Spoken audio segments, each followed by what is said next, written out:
just take a quick moment to talk about the Marvel films because I feel like they've really increased or upped the ante when it comes to epic action sort of sequences.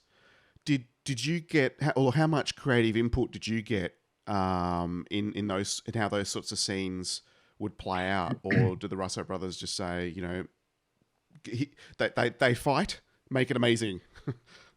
Yeah, I mean, I have to give a lot of credit and you know homage to the Russo brothers and the Marvel family because they gave us a lot of creative freedom. There were certain story beats that would be embedded in every action sequences, but oftentimes it was as simple as or as broad as they fight, and it became was a great collaborative experience because it was rarely just the fight team or just the VFX team or just the directorial team or production team. It was a very collaborative group of people who came together to make these amazing sequences because most of the time it was a combination. We would do a lot of inventive creative fight action and then it would be handed off to the visual effects team and they would augment what we were doing or take over a character, if you will, like Iron Man, for example.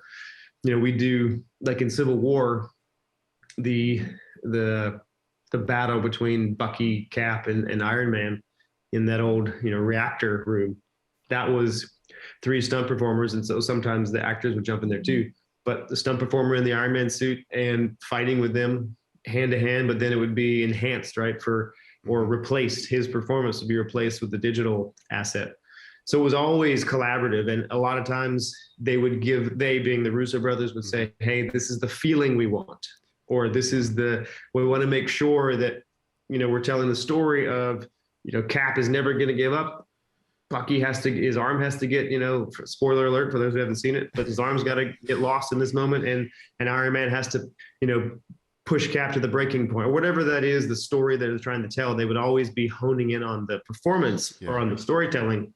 And so we, as the fight design team and stunt team would then take those, those guidelines and craft our action around it, always keeping in mind story and character, because every great action sequence within the character development or moving the story forward.